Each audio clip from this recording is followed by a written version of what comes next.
Est-ce que Vic Verdier, c'est ton vrai nom? Ah, les, euh, moi, j'avais un grand-père qui s'appelait Jean-Pierre Pouliot, puis il trouvait que Jean-Pierre Pouliot, ça sonnait un peu Jean-Pierre Pouliot. Il trouvait ça plate. Moi, je m'appelle Simon-Pierre Pouliot. Puis tu vois, mon grand-père, il s'était dit, regarde, là, je vais publier de la musique. C'est un musicien, c'est un poète. Puis il avait choisi Vic Verdier comme pseudonyme. Comme je suis le seul ayant droit, j'ai décidé de rapatrier Vic Verdier. Puis Simon-Pierre Pouliot, ben, c'est devenu Vic Verdier. Puis Vic Verdier, c'est un peu, je te dirais, comme tout le monde sait que Béatrice Martin, c'est Cœur de pirate. Ben, moi, Simon-Pierre Pouliot, c'est Vic Verdier. Vic Verdier, c'est mon projet littéraire depuis presque 11 ans maintenant.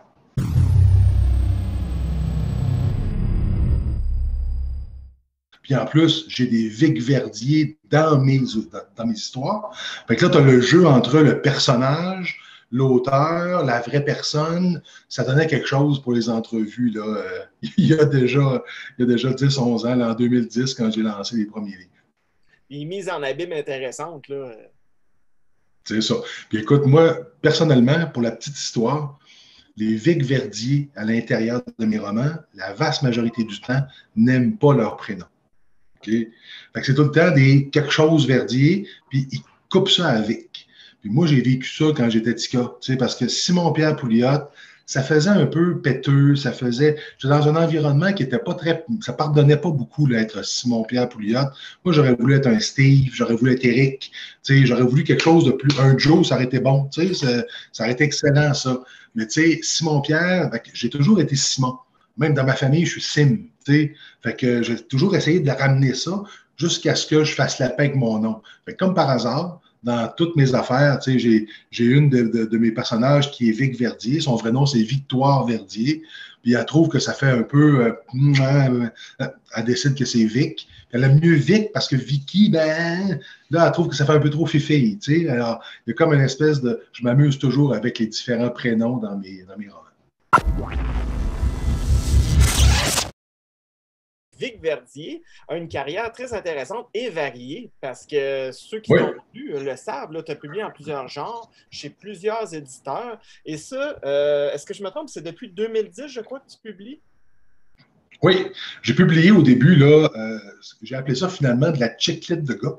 Au début, c'était ça. C'est vraiment du roman léger. Ça s'appelle L'appartement du clown, le moderne cabaret. Ça se passe à Montréal. Écoute, quand tu le relis aujourd'hui, tu te rends compte qu'en fait, c'est comme si c'était un Polaroid de Montréal, jeune adulte, les années 2001. On vient de rentrer dans le 21e siècle. Là. Tu as comme une espèce de que tu prends là, mais c'est une histoire essentiellement de ce qui se passe dans la vie de ces gens-là. On est vraiment dans une sorte de chick-lit, mais ce n'est pas des filles qui sont des personnages, c'est ce qu'il y a autour de Vic Verdier. Il y a une fratrie autour de ça. Puis, tu vois, j'ai commencé à faire ça en 2010, mais rapidement, je me suis rendu compte que ce que j'aimais faire dans la vie, moi, c'est de l'action. Puis même dans les premiers romans, pas capable de finir dans quelque chose qui est très psychologique, philosophique. Il y a un moment donné où il faut que ça se réalise. Puis, fait que rapidement, j'ai glissé vers du genre un peu plus thriller, suspense. Là, j'ai écrit un roman, un thriller historique. J'ai écrit du polar. J'ai écrit après ça de la science-fiction, steampunk. J'ai écrit toutes sortes de choses qui m'amènent à faire de l'action. Puis, si on me demande aujourd'hui, tu écris quoi? Ben, je suis obligé de dire en anglais du crime novel, où on tourne autour des histoires criminelles. Puis des fois, c'est dans des histoires criminelles de science-fiction. Ça pourrait arriver, ça fonctionne, ce genre de choses-là. Puis l'autre, ben, écoute, c'est du roman d'action. C'est ça que je fais dans la vie. Quand je termine l'écriture de mon premier roman, vraiment premier roman, je ne sais pas s'il y aura une suite. Je te disais tantôt que c'était de la chiclette de gars. Je sais que j'ai envie d'écrire, mais je ne suis pas trop certain si un éditeur va me prendre ou pas. Je décide de me rincer. Comme auteur, des fois, je ne sais pas si tu fais ça, toi, mais j'écris quelque chose qui n'a pas de lien avec ce que j'écrivais avant pour partir sur quelque chose d'autre. Ben, la chose que j'ai écrite, c'est une scène de l'Empire Bleu Sang. C'est ça que j'ai écrit à ce moment-là. C'est ça qui a lancé mon affaire. Une scène d'action, c'est une scène écoute, c'est une scène où des gens qui font partie d'une secte terrible à Québec au 19e siècle s'en viennent chercher la dîme. Donc, en fait, c'est qu'ils viennent chercher de l'argent auprès d'une tavernière. Puis, il la cloue sur son bord. Tu sais, c'est une scène complètement, là, c'est dégueulasse. Mais ça donnait le ton de ce que je voulais écrire. Puis c'est un peu pour me rincer de l'appartement du clown que j'avais écrit en 2010. Tu sais. Un moment donné, arrive le moment où je me dis, mais cette histoire-là mérite d'être racontée. Tu sais. Puis je commence à écrire ça en 2012, 2013. Je publie ça en 2014. L'Empire Bleu Sang, c'est une proposition qui a vraiment aucun sens. J'ai fait tout ce qu'il fallait pour ne pas gagner de prix. J'ai parlé de politique, j'ai parlé de religion, j'ai parlé de dérives sectaires, j'ai parlé de génétique, de science. J'ai fait ça dans un univers parallèle, une uchronie en fait, là, où Québec est le centre du monde.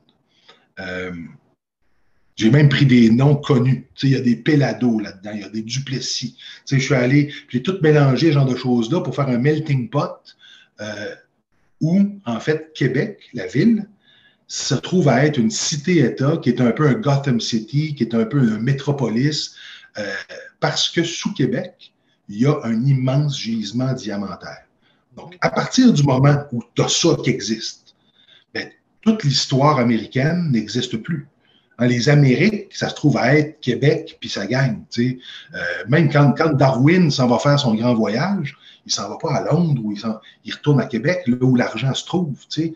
Alors là, on se met à mélanger une nouvelle culture mondiale qui serait basée sur la Nouvelle-France, en fait, sur le Conseil souverain. On est un peu dans cette affaire-là. Puis, entre toi et moi, quand tu pousses l'histoire, moi, je n'aboutis pas sur quelque chose de beau. Ça fait un univers qui est plutôt sombre, un univers où le châtiment corporel est encore très présent, comme au 15e, 16e, 17e siècle, où le côté catholique, souvent chez les protestants, tu as l'idée de s'améliorer. Hein? Chez le catholique, c'est beaucoup plus la punition. Hein? Il y a toutes sortes de choses comme ça fait que quelque part, on n'a pas c'est pas un bel environnement que je propose. Mais ça vient mettre le contexte à un monde complètement fou dans lequel Québec devient en fait la culture dominante du monde entier. Moi, j'ai décidé de le faire avec un roman choral. Ça aussi, c'est une affaire que je n'aurais pas dû faire, je pensais. Je me suis dit, regarde, je vais l'essayer. Il y a 21 points de vue dans l'Empire Bleu Sang, puis chacun de ces chapitres-là est écrit au jeu. Mais ce que ça me permet de faire, c'est que je contourne toutes les choses qui... Tu sais, quand tu viens pour expliquer ce qui se passe dans Battlestar Galactica, bien, ça prend juste une image, puis tu le vois, là, le vaisseau, tu comprends ce qui arrive. Quand tu l'écris, tu l'as déjà vécu, j'imagine, c'est compliqué d'arriver à allumer les choses, à montrer que c'est la même chose, mais pas tout à fait la même chose. Bien, quand tu multiplies les points de vue, ça te permet de faire ça beaucoup plus vite, plus efficacement, puis tu as moins le côté là, professeur Pouliot, professeur Verdier qui vous parle, qui vous dit tout. D'ailleurs, tu vois, dans l'Empire Bleu Sang, le professeur d'histoire s'appelle le Gros Pouliot. Ben oui! Tout est dans tout. Tout est dans tout. Et voilà. L'Empire Bleu Sang va être réédité aux éditions Aller là, cet automne. Dès la mi-septembre, on va l'avoir sur les tablettes des librairies. On est en format plus gros.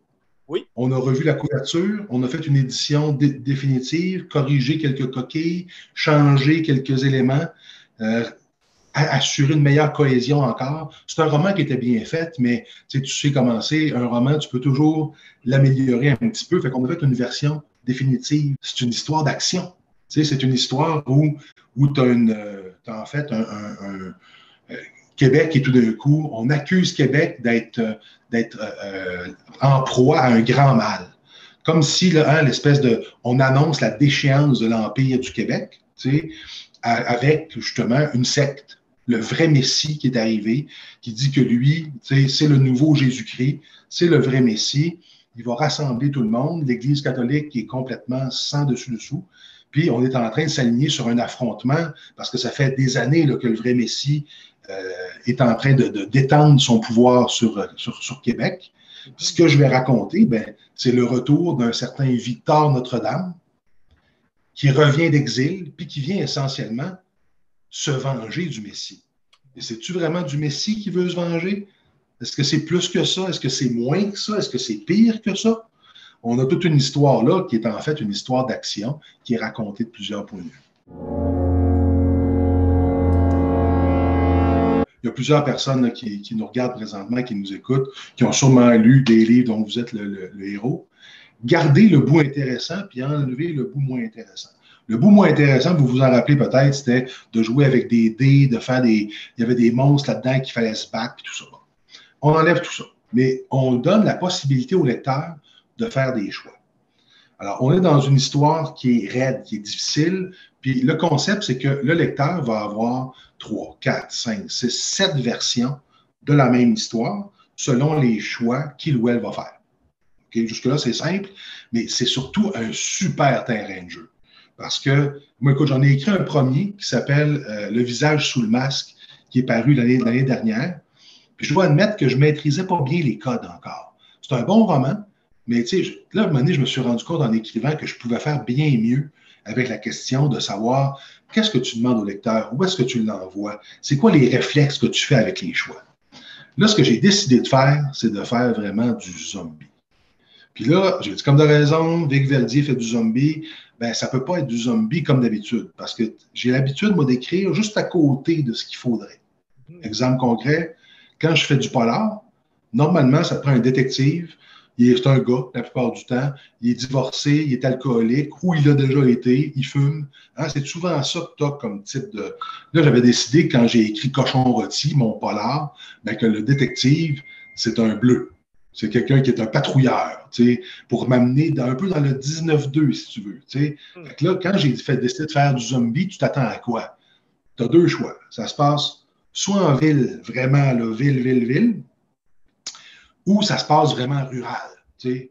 Là, j'ai décidé, non, c'est pas du post-apocalyptique, c'est pas 10 ans après l'apocalypse, ou c'est pas pendant l'apocalypse, ça va être 6 mois après, en banlieue. Okay. Ça se passe directement chez nous. Là. Ça se passe, moi, j'habite la couronne nord de Montréal, dans le coin de Lorraine, Rosemère, Bois-des-Filions, dans ce coin-là. C'est là que ça se passe. On est 6 mois après la chute, et là, sans aucune gêne, j'utilise la COVID-19. Ce que les gens disent là, quand ils disent ben, ça n'a pas de bon sens, puis on aurait tous pu mourir du vaccin, ben, c'est ça qui arrive. Le vaccin, là, ça va pas bien. Écoute, ça va pas bien du tout. Puis là, tu as Vic Verdier qui est en plein milieu de ça. Qui était avec lui-même, avait un frère, tu vois, puis ce frère-là est parti, on n'est pas trop certain. Il y avait 2 filles, on ne sait pas trop ce qui arrive. Ils chassent des râleux. Moi, je les appelle les râleux parce qu'ils crient tout le temps. Mais en fait, la population mondiale, tous ceux qui ont été vaccinés, ben, sont en train de devenir des créatures. Puis ils se mangent entre eux autres. Alors, on est vraiment dans un drôle d'univers où je vais être obligé de faire des choix pour Vic. Qui est-ce qui sauve? Qui ne sauve pas? Où est-ce qu'il décide d'aller? Qui y croit? Puis selon les différentes versions, ben, tu vas avoir plusieurs types de réponses. Puis il y a très peu de fois où tu finis, puis que Vic puis sa gang se porte bien.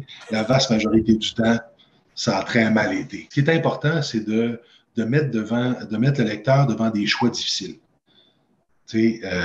Dans certains cas, c'est le choix bien simple de sauver ta peau par rapport à sauver la peau de quelqu'un que tu aimes. Jusqu'où tu vas. Tu es un paladin à quel point? Tu es un chevalier jusqu'à quel niveau? Mais dans d'autres cas, c'est aussi la question de quel geste tu es prêt à poser pour sauver ta peau ou à mentir. Est-ce que tu fais confiance ou tu ne fais pas confiance? Puis la conséquence de ne pas faire confiance, es-tu plus payante que celle de faire confiance? Alors, ce genre de choses-là m'amène à... Alors, une des choses qui me fait plaisir, c'est de voir le lecteur me lire un peu comme ça. Tu sais, quand il rouvre et qu'il n'est pas trop certain de ce qui va arriver, puis des fois, il trouve que ça va mal. Là, tu sais. Je veux choquer avec ça, mais je veux que la violence serve ce propos-là. des fois, quand on se dit, bon, je l'écris-tu comme ça ou comme ça, ben là, tu explores toutes ces possibilités-là qu'habituellement, ben, tu fais prendre un seul chemin, tu sais. Tout à fait. Le choix de l'auteur, c'est celui, normalement, qui espère être la meilleure histoire. Mais tu vois, avec un peu de recul, je me rends compte que, selon le lecteur, la meilleure histoire c'est pas toujours la même. T'sais, dans certains cas, par exemple, le Vic Verdier que j'ai dans Mercurochrome,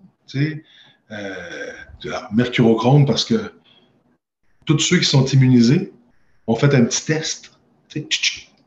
Ça laisse des traces orange dans la paume. Fait que si tu as du mercurochrome sur toi, c'est parce que tu ne le pogneras pas. Tu n'es pas sensible au virus. Fait que dans mercurochrome, là, est-ce que tu raccroches sur l'histoire de Vic, le père de famille?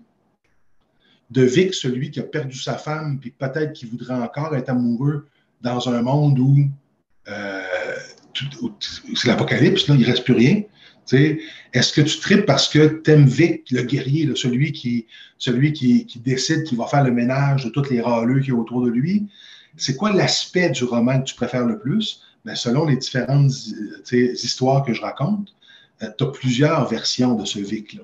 Il n'est pas tout le temps, il n'est pas toujours aussi gentil ou aussi méchant. Sa personnalité évolue selon les choix que tu as faits. Puis ça, c'est un trip que je ne pensais pas être aussi intense que ça. Pour l'écriture, là, écoute, ça se trouve être mon 9e roman, je crois. Puis, il est vrai que tu apprends ton métier en le pratiquant. Puis, il faut écrire pour être bon. Puis, tu n'es pas bon du jour au lendemain. Il y a un moment donné où il y a un muscle là, que tu travailles, puis ta personnalité d'écrivain, elle se révèle à travers ce que tu écris.